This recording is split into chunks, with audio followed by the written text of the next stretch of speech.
Hello everyone, welcome back to my channel. आज के video में हम चाइल्ड हेल्थ नर्सिंग फर्स्ट का पूरा कंप्लीट वन शॉर्ट रिवीजन देखेंगे अकॉर्डिंग टू सिलेबस। मैं हर टॉपिक को शॉर्ट में रिवीजन करूँगी और इससे आपको क्लियर हो जाएगा कि आपका कौन सा टॉपिक छूट गया है या फिर आपको कौन से टॉपिक में डाउट है या फिर उसको एक बार दोबारा पढ़ना है, तो इससे आपको ये सारी चीज़ें क्लियर हो जाएगी। ठीक, मैं वन शॉर्ट में सिर्फ सिलेबस के अकॉर्डिंग आपको हेडिंग बताते जाऊँगी। स्टार्ट करते हैं। तो पहला जैसे हमारा टॉप चैप्टर है इंट्रोडक्शन में मॉडर्न कॉन्सेप्ट ऑफ चाइल्ड और केयर। तो मॉडर्न कॉन्सेप्ट और चाइल्ड में केयर मतलब ये बताया गया कि चिल्ड्रेंस को हम कैसे, जो चाइल्ड है या फिर इन्फेंट है, हम उनको कैसे केयर प्रोवाइड करना है, कैसे उनके हेल्थ को प्रमोट करना है, यही सारी चीज़ें इसमें बताई गई है। इसमें पहला है हमारा historical development of child health. तो historical development child of health का मतलब ये है कि इसमें ये बताया गया है कि जो पहले के टाइम पे चिल्ड्रंस की केयर कैसे होती थी, क्या क्या फैक्टर्स होते हैं, कैसे उनको हाइजीन या फिर मेंटेन किया जाता था, उनके हेल्थ को उसके अकॉर्डिंग अब कैसे केयर प्रोवाइड की जाती है, वो है historical development of child health में। Philosophy and modern concept of child care में वो है कि क्या फ़िलॉसफी मतलब ये बताया गया कि बिलीव्स मतलब कि प्रिंसिपल क्या है, क्या केयरिंग चिल्ड्रंस हैं, कि एवरी चाइल्ड्स के राइट्स क्या होते हैं, उनको फैमिली पार्टिसिपेशन, ये सारी चीज़ें हमारी फिलॉसफी एंड मॉडर्न कॉन्सेप्ट में है। Culture and religion consideration in child care मतलब कि क्या रिलेशन होता है कल्चर्स के अकॉर्डिंग चिल्ड्रंस की केयर प्रोवाइड करना। नेक्स्ट है national policy and legislation in relation to child health and welfare. इसमें ये बताया गया था national policy and legislation in relation में कि क्या क्या पॉलिसी हैं और कौन सी कुछ एजेंसियां हैं जो गवर्नमेंट के द्वारा चलाई गई थी, जिसमें कि चाइल्ड को हेल्थ को प्रमोट करना, उनको प्रॉपर तरीके से एजुकेशन मिलना, ये सारी चीज़ें हमारी नेशनल पॉलिसी में थी। और लेजिस्लेशन में ये बताया गया था कि कुछ एक्ट चलाए गए थे, जिसमें हमारा चिल्ड्रन एक्ट था, चाइल्ड लेबर एक्ट था, जुवेनाइल एक्ट था, रिहैबिलिटेशन एक्ट, चाइल्ड अब्यूज़ या फिर कैप्टा बोल सकते, और फिर एजुकेशन फॉर हैंडीकैप्ड चिल्ड्रेन का था, रनवे यूथ, ये कुछ एक्ट चलाए गए थे जो चिल्ड्रंस के राइट्स का था। नेक्स्ट है internationally accepted right of childs. क्या क्या राइट्स होते हैं चाइल्ड्स के, क्या होने चाहिए। जैसे चाइल्ड्स के राइट क्या होते हैं कि उन एवरी चाइल्ड्स का राइट होता है कि उनको यूनिक और वैल्यूएबल नॉलेज मिले, और उनका राइट्स होता है कि उनको डिग्निटी और डेवलपमेंट हो, कोई डिस्क्रिमिनेशन ना हो, वो कोई भी चीज़ उनको मैटर है या फिर कुछ भी हो, वो उसके खिलाफ आवाज़ उठा सकते हैं। ये सारी चीज़ें राइट्स होते हैं चिल्ड्रंस के। नेक्स्ट है changing trend in hospital care, preventive, promotive and curative aspect of health. मतलब कि इसमें क्या क्या ट्रेंड से क्या क्या चेंजिंग आई hospital care, preventive, promotive, curative except में। नेक्स्ट है प्रिवेंटिव पीडियाट्रिक्स में कॉन्सेप्ट क्या है। इम्यूनाइजेशन मतलब हमारा शेड्यूल क्या है, कौन से इम्यूनाइजेशन पूरा शेड्यूल है, और फिर कुछ प्रोग्राम। कोल्ड चैन में ये था कि वैक्सीन को कैसे स्टोर करते, कितने टेम्परेचर में एक जगह से दूसरे जगह पर ट्रांसपोर्ट करते, वो था हमारा कोल्ड चैन का।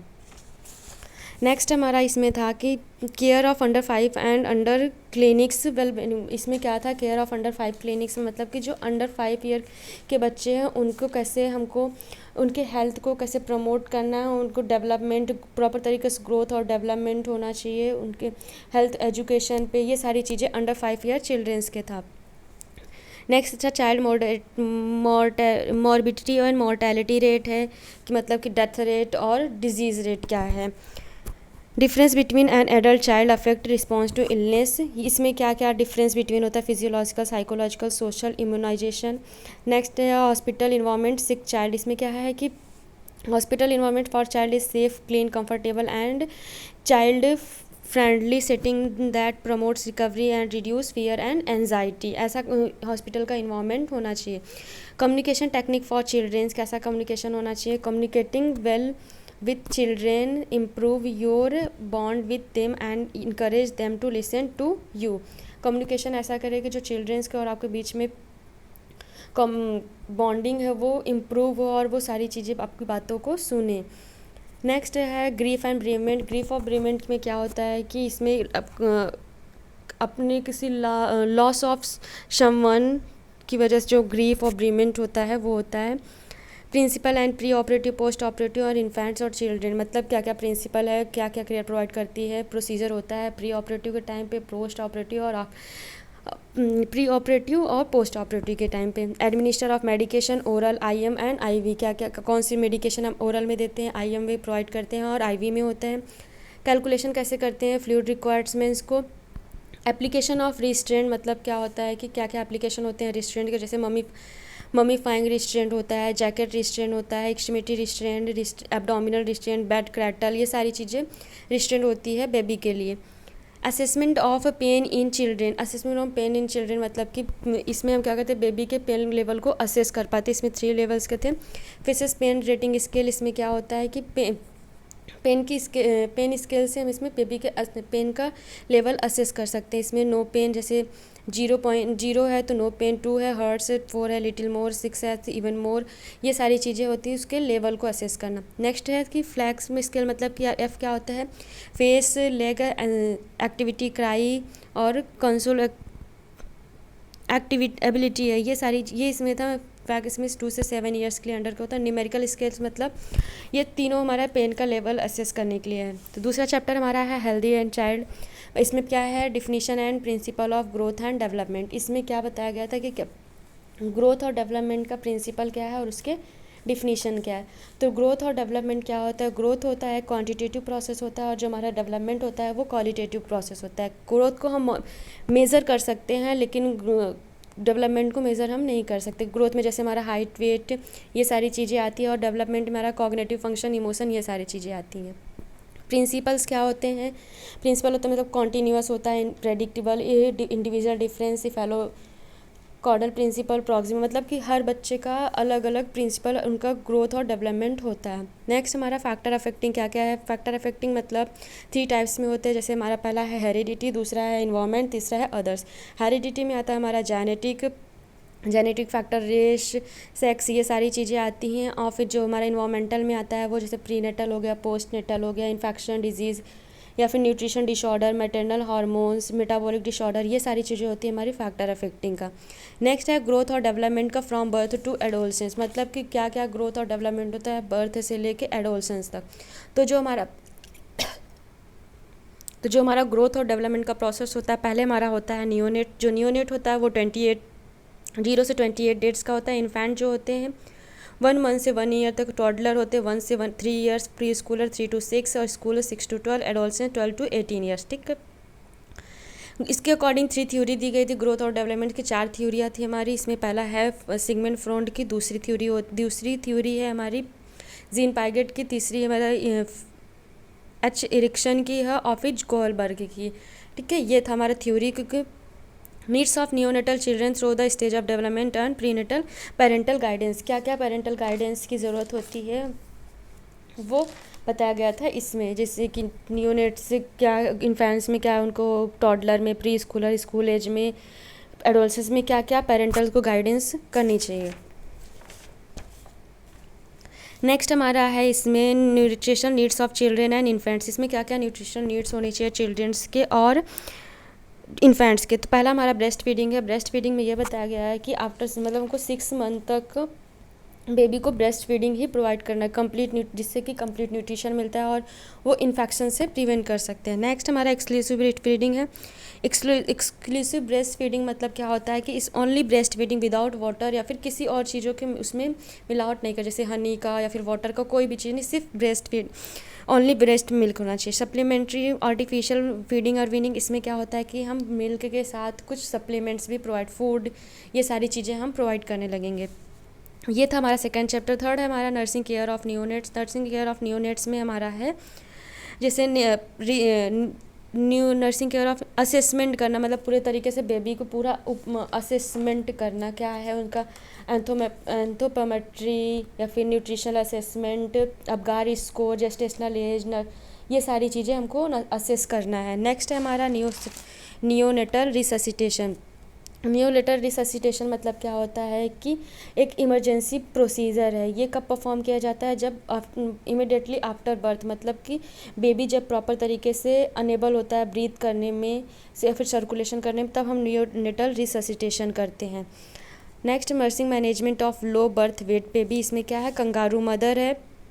कंगारू मदर केयर प्रोवाइड क्या किया जाता है कि ये एक डायरेक्ट कांटेक्ट एक skin to skin contact to mother to baby में वो प्रोवाइड किया जाता है। ये थर्मल कंट्रोल होता है, कंगारू मदर केयर प्रोवाइड किया होता है। नेक्स्ट है nursing management of common neonatal disorder. इसमें हाइपरबिलुरुमिया आता है, हाइपोथर्मिया आता है, हाइपोथर्मिया और मेटाबॉलिक डिसऑर्डर। हाइपर मतलब बिलुरुबिन का लेवल जब इंक्रीज़ हो जाता है, हाइपो मतलब कि टेम्परेचर हमारा कम होता है, किससे 36 डिग्री से कम हो। हाइपर मतलब जब हमारा टेम्परेचर एबव हो जाता है 37 से। मेटाबॉलिक डिसऑर्डर मतलब कि अफेक्ट करता है हमारी बॉडी टिश्यू को, जैसे फूड, प्रोटीन, कार्बोहाइड्रेट्स और फैट्स को।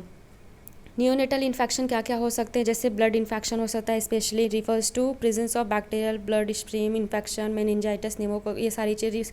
रिस्पायरेटरी डिस्ट्रेस में मतलब ये पहला नियोनेटल सीजर है क्या, नियोनेटल सीजर, नियोनेटल कन्वल्जन्स, ये सारी चीज़ें एक इपिलेप्टिक प्रोसेस जो बर्थ के टाइम पे नियोनेटल होता है। रिस्पायरेटरी डिस्ट्रेस हो सकता है, रेटिनोपैथी और प्रीमैच्योरिटी मतलब कि प्रीमैच्योर बेबी डिलीवर हो जाता है, जैसे उसमें बर्थ इंजरी हो सकती है, वो सारी चीज़ें थी। ऑर्गेनाइजेशन ऑफ केयर यूनिट क्या क्या, केयर यूनिट मतलब कि स्पेशलिस्ट यूनिट होता है जहाँ पे क्रिटिकली इल पेशेंट को केयर प्रोवाइड की जाती है। नियोनेटल इक्विपमेंट्स में क्या क्या आ गया, इंक्यूबेटर आ सकता है, रेडियंट वार्मर्स आएगा, BP monitor, ECG, EEG, cardiopulmonary, ये सारी चीज़ें आएंगी। IMNCI में ये बताया गया था कि अंडर 5 ईयर चिल्ड्रन से पूरे टॉपिक्स जो ये हमारा चैप्टर है IMNCI का, उसमें ये बताया गया है कि पूरे जो अंडर 5 ईयर चिल्ड्रंस होते हैं उनको कैसे केयर प्रोवाइड करना है, क्या क्या उनके नीड्स हैं, क्या क्या उनके हेल्थ को कैसे प्रमोट कर सकते हैं, कैसे कंपोनेंट्स हैं, यही सारी चीज़ें IMNCI में बताया गया है। थर्ड उसके बाद हमारा है नर्सिंग में चाइल्डहुड डिजीज़ में। इसमें पहला हमारा आता है रिस्पायरेटरी में आता है पहला ट्रैकियोइसोफेजियल फिस्टुला। ये क्या होता है कि एबनॉर्मल कनेक्शन हो जाता है ट्रैकिया और इसोफेगस के बीच में, वो होता है हमारा ट्रैकियोइसोफेजियल फिस्टुला। डायफ्रैग्मेटिक हर्निया क्या होता है, कंजेनाइटल डिसऑर्डर होता है जिसमें एबनॉर्मल ओपनिंग होती है ऑर्गन्स में, जिससे वो पर्ट्यूसिस मतलब कोई ऑर्गन बाहर निकलने आता है, उभर आता है, वो होता है हर्निया का। नेक्स्ट हमारा एक्यूट नेजोफेरेंजाइटिस है। नेजोफेरेंजाइटिस क्या होता है कि इन्फ्लामेशन और ये इन्फ्लेम्ड हो जाता है नोज़ एंड फेरेंक्स में, कॉजिंग रनी नोज होता है, स्नीजिंग, सोर थ्रोट, ये सारी हो जाए। टॉन्सिलाइटिस क्या होता है, इन्फ्लामेशन होते हैं टॉन्सिल्स में, जिसके किसकी वजह से होते हैं, बैक्टीरियल इन्फेक्शन की वजह से। क्या का सोर थ्रोट हो सकता है, फीवर और डिफ़िकल्टी स्वेलिंग। क्रूप क्या होता है, एक तरीके से ये भी इन्फ्लामेशन होता है लैरिंग्स में और ट्रैकिया में, जैसे इसमें बार्किंग कफ होगा, हॉर्शनेस वॉइस होगी और रिस्पिरेटरी स्टूडर होगा। नेक्स्ट हमारा ब्रोंकाइटिस है, inflammation of the bronchi. Bronchiolitis क्या होता है, ये हमारा एक्यूट वायरल इन्फेक्शन होता है, अफेक्ट करता है हमारे स्मॉल एयरवे को। निमोनिया क्या होता है, निमोनिया इन्फेक्शन होता है लंग्स टिश्यू का जो कॉज करता है इन्फ्लामेशन एल्वोलाई में लीडिंग टू फीवर, ये सारी चीज़ें होती है। अस्थमा हमारा होता है क्रॉनिक इन्फ्लामेटरी डिजीज़ होती है। Airway causing reversible airway obstruction होता है, जैसे इसका वीजिंग, कफ, ब्रीदिंगलेस, ये सारी होती हैं। इंडोक्राइन सिस्टम में हमारा होता है जुवेनाइल डायबिटीज़। जुवेनाइल डायबिटीज़ क्या होता है, ऑटोइम्यून डिस्ट्रक्शन होता है pancreatic beta cells to, insulin deficiency होती है ये। नेक्स्ट है हाइपोथायरॉयडिज्म। हाइपोथायरॉयडिज्म क्या होता है, डिफिशियंसी होती है थायराइड हार्मोन के, causing slow metabolism, poor growth, lethargy, constipation and development delay, मतलब इसमें जो मेटाबॉलिज्म का प्रोसेस होता है वो स्लो हो जाता है। नेक्स्ट हमारा चाइल्डहुड इमरजेंसी में। चाइल्डहुड इमरजेंसी में क्या होता है, पहला दिया एक्सीडेंट में an unexpected unplanned sudden occurrence which में इलनेस इंजरी, मतलब कोई अनप्लान्ड चीज़ें हो जाती हैं जैसे इंजरी, जिससे हमको इंजरी कॉज हो सकती है, वो होता है एक्सीडेंट्स। पॉइजनिंग क्या है, poison is a substance that is capable of causing the illness or death if living organism when introduce or absorb. जब कोई लिविंग ऑर्गेनिज्म ऐसा सब्सटेंस इनहेल कर लेता है या फिर ले लेता है जिसकी वजह से इलनेस या फिर डेथ कॉज करती है।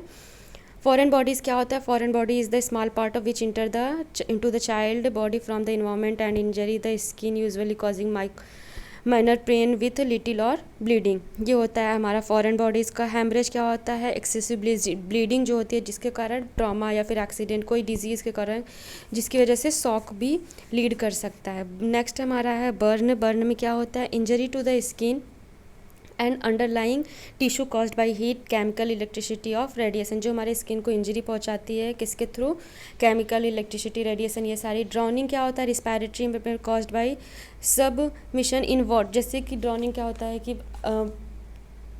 वाटर में जैसे लीड करता है हाइपो, कहीं भी गिर जाते हैं वाटर में या फिर पुल में, जिसकी वजह से हाइपोक्सिया का देखने को मिल सकता है।